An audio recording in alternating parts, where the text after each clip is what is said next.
Schedule కులాల వర్గీకరణకు అనుకూలంగా నిర్ణయం తీసుకుని తెలంగాణ ప్రభుత్వం ఒక ముందడుగు వేసింది. నిస్సందేహంగా స్వాగతించాల్సిన పరిణామం ఇది.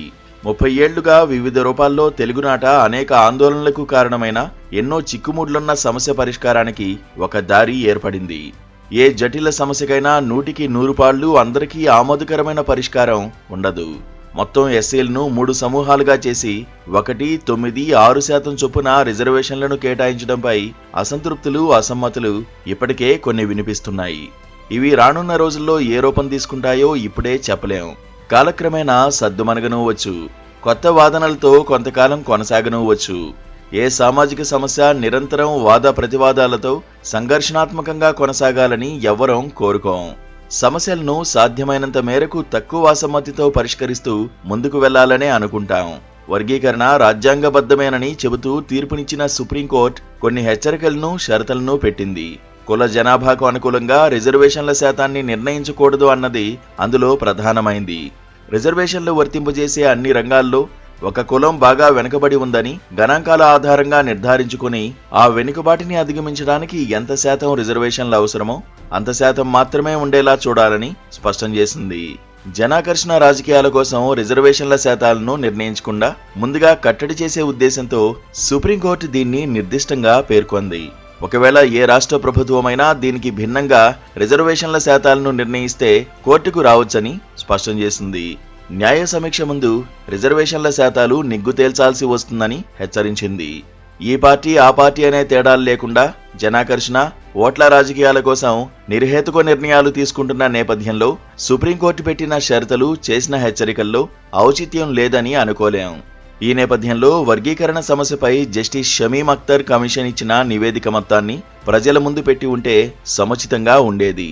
నివేదికలో ప్రధాన అంశమైన రిజర్వేషన్ల శాతాన్ని ఆమోదించిన తర్వాత ఆలస్యం చేయాల్సిన అవసరం ప్రభుత్వానికి ఉండకూడదు.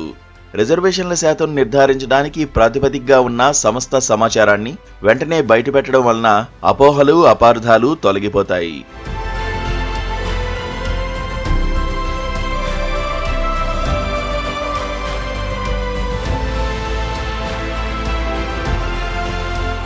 సరైన గణాంకాలు ఉండకపోవడం మన సమాజంలో పెద్ద సమస్య. ప్రజాధనాన్ని ఎంతో ఖర్చు పెట్టి సేకరించిన గణాంకాలను ఆ ప్రజలకే వెల్లడించని ఘటనలు మనకు చాలా ఉన్నాయి. బీఆర్ఎస్ ప్రభుత్వం గతంలో చేపట్టిన సమగ్ర కుటుంబ సర్వేనే దీనికి నిదర్శనం. ఎంతో ఆర్భాటంగా దేశంలోనే కనీ విని ఎరుగని రీతిలో సర్వేని చేపడుతున్నామని చెప్పి దాని గురించి అధికారికంగా ఒక్క మాటైనా మాట్లాడకుండా ఏళ్లపాటు మౌనం వహించడాన్ని ప్రజాస్వామిక నైతికత దృష్ట్యా ఏమాత్రం సమర్థించలేం. ఎన్నో వైపుల నుంచి ఎందరో ఆ సర్వే ఫలితాలు వెల్లడించాలని కోరినా ఏళ్లపాటు కిమ్మనలేదు. వర్గీకరణపై అసెంబ్లీలో చర్చ సందర్భంగా దాన్ని చక్కటి రంగులతో, గ్రాఫులతో కూడిన సంక్లిష్ట నివేదికను అనధికారికంగా అందరికీ అందుబాటులోకి తెచ్చారు. రాజకీయాల కోసం సర్వేలను సమయానుకూలంగా దాచిపెట్టడం, వెల్లడించడం చేస్తారు అనడానికి ఇంతకంటే నిదర్శనం ఉండదు. విద్య, ఉద్యోగాలు, పదవుల్లో వివిధ కులాలకు దక్కిన ప్రాతినిధ్యంపై 1990ల నుంచి రాజకీయంగాను ఇతరత్రాగాను విపరీతంగా చర్చలు జరుగుతున్నాయి. వర్గీకరణ సమస్య కూడా ఆ చర్చల నుంచి ఊపిరిపోసుకుని ఆందోళన బాటను తీసుకుంది. వివిధ స్థాయి ఉద్యోగాల్లో మాల, మాదిగలతో పాటు ఇతర చిన్న కులాలకు దక్కిన ప్రాతినిధ్యం వెల్లడైతే మన సమాజంలో మార్పుల తీరుతెన్నులు తెలుస్తాయి. వివిధ కులాలకు దక్కిన ఉద్యోగాల గురించి రాజకీయంగా చేసే వాదనలు, ప్రచారాలు స్థూలంగా నిజాలు కావచ్చు. కానీ స్థూల సమాచారం ఎప్పటికీ నిర్దిష్ట వివరాలకు సమానం కాదు. అందుకే ఉద్యోగాల్లోనూ, ప్రభుత్వం నుంచి సహాయం అందుకున్న పథకాల్లోనూ ఎవరు ఎక్కడున్నారో తెలియడం సామాజిక న్యాయం దృష్టితో చూస్తే చాలా అవసరం. ఎస్సీల వర్గీకరణ సమస్య ఉమ్మడి రాష్ట్రంలో ఊపిరిపోసుకుంది. కులగణన సమస్య అలా కాదు. దేశవ్యాప్తంగా కులగణన అవసరంపై ఉధృతంగా ప్రచారం చేసి దాన్నొక రాజకీయ అజెండాగా పెట్టుకుని కాంగ్రెస్ పార్టీ ముందుకు వెళ్తోంది. ఆ పార్టీ నేత రాహుల్ గాంధీ కులగణన గురించి మాట్లాడని రోజు లేదు. అగ్రకులాల ఆధిపత్యంతో నిండిపోయిన ఉన్నతాధికార వర్గంలో గుప్పెడు మంది బీసీల తలరాత రాస్తున్నారని అనేక సందర్భాల్లో విమర్శించారు. కేంద్రంలో కాంగ్రెస్ కూటమి అధికారంలోకి వస్తే దేశవ్యాప్తంగా కులగణనను చేపట్టి సామాజిక న్యాయానికి చరిత్రాత్మక రీతిలో శ్రీకారం చుట్టి దేశగతినే మార్చివేస్తామని చెప్పారు. కాంగ్రెస్ పాలిత రాష్ట్రాలు కులగణన విషయంలో ముందుండి మార్గదర్శకంగా నిలబడతాయని కూడా ప్రకటనలు చేశారు.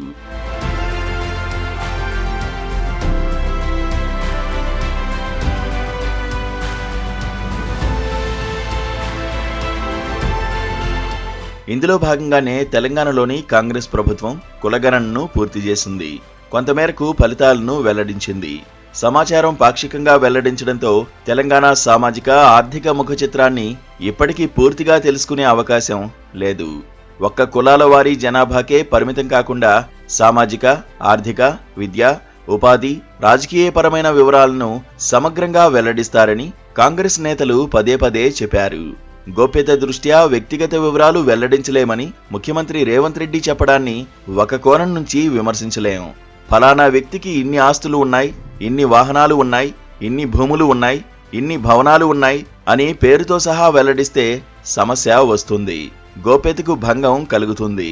కులాల వారీ జనాభా ఇవ్వడానికి, ఏ కులం వారు ఉద్యోగాల్లో ఎంతమంది ఉన్నారో చెప్పడానికి, వివిధ స్థాయిల్లో రాజకీయ పదవుల్లో ఎందరున్నారో తెలపడానికి అభ్యంతరం ఏమిటో అర్థం కాదు. కనీసం బీహార్ ప్రభుత్వం 2023లో వెల్లడించిన కులగణన వివరాల స్థాయిలో ఇవ్వడానికి వెనుకా ముందు ఆడితే కాంగ్రెస్ సామాజిక న్యాయ అజెండాకు సార్థకత ఉండదు. కాంగ్రెస్ పార్టీ తాను చేపట్టదలిసిన సర్వే పేరులోనే ఏ విషయాలను సేకరిస్తామో స్పష్టం చేసింది. సామాజిక, ఆర్థిక, విద్య, ఉపాధి, రాజకీయ, కుల సర్వే పేరిట ఇంటింటికి తిరిగి సేకరించిన సమాచారంలో రిజర్వేషన్, నాన్ రిజర్వేషన్ కేటగిరీలకు చెందిన ప్రజల శాతాన్ని మాత్రమే ప్రకటించారు. దీనివల్ల సర్వే లక్ష్యంగా పేర్కొన్న 6 అంశాల్లో ఏదీ స్పష్టంగా తెలియలేదు. అవసరమైన పక్షంలో మాత్రమే వ్యక్తిగతమైన సమాచారం మినహా మిగతా సమాచారాన్ని వెల్లడిస్తామని రేవంత్ రెడ్డి చెప్పారు. సర్వే సమాచారాన్ని క్రోడీకరించి మొత్తం 6 అంశాలకు సంబంధించిన వివరాలను నిర్దిష్టంగా ఫలానా తేదీ లోపల వెల్లడిస్తామని స్పష్టం చేయలేదు. మంత్రులు కూడా ప్రభుత్వ పథకాల అమల్లో సర్వే సమాచారాన్ని ఉపయోగించుకుంటామని మాత్రమే చెబుతున్నారు. తెలంగాణ సమాజమే కాదు, దక్షిణాది రాష్ట్రాలన్నీ 1990ల నుంచి వేగంగా అనేక సామాజిక మార్పులకు లోనవుతున్నాయి. బీసీలు రాజకీయ చైతన్య పరంగానే కాదు, విద్య, ఉద్యోగ విషయాల్లో పోటీ పడడంలో వెనుకంజ వేయడం లేదు. తమకు కేటాయించిన రిజర్వేషన్లకు మించి ఓపెన్ కేటగిరీలో ప్రతిభను ప్రదర్శించి విద్యారంగంలోనూ ఉద్యోగాల్లోనూ స్థానాలను సంపాదించుకుంటున్నారు. గడిచిన 4-5 సంవత్సరాల్లో వైద్య సీట్లను చూసినా ఇది అర్థమవుతుంది. ఇటీవల గ్రూప్ 1 మెయిన్కు అర్హులైన వారి జాబితా చూసినా ఇది తెలుస్తుంది. ఉద్యోగాల విషయంలోనూ ఈ సామాజిక మార్పు కనబడుతుంది. పంచాయతీ సంస్థల్లోనూ రిజర్వేషన్లకు మించి కొన్ని చోట్ల రెట్టింపుగా పదవులను దక్కించుకుంటున్నారు.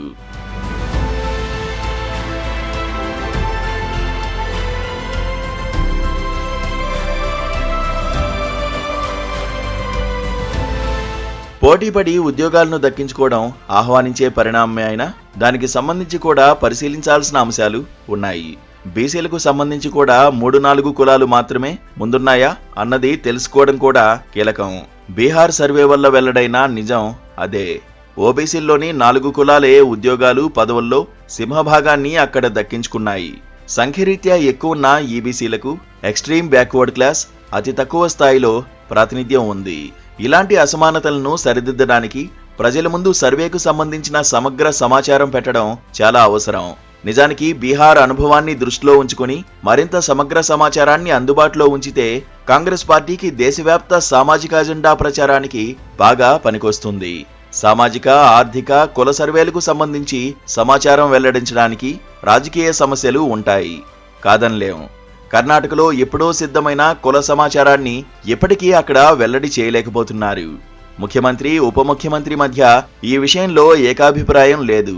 నిజానికి తెలంగాణలో చేపట్టినంత సమగ్రంగానూ అక్కడ సర్వే చేపట్టలేదు. కాంగ్రెస్ నేతృత్వంలోని యూపీఏ ప్రభుత్వం 2వ దఫా అధికారంలోకి వచ్చిన తర్వాత దేశవ్యాప్త సామాజిక, ఆర్థిక, కులగణనను చేపట్టింది. కానీ ఆ ఫలితాలను వెల్లడించలేకపోయింది. కులాలకు సంబంధించి ఆ సర్వే నిరుపయోగమని తదనంతరం కేంద్ర ప్రభుత్వం సుప్రీంకోర్టుకు తెలిపింది. కేవలం ఆర్థికపరమైన సమాచారం మాత్రమే ఉపయోగిస్తామని పేర్కొంటూ దాన్ని మోదీ ప్రభుత్వం ప్రజలకు అందుబాటులో ఉంచింది.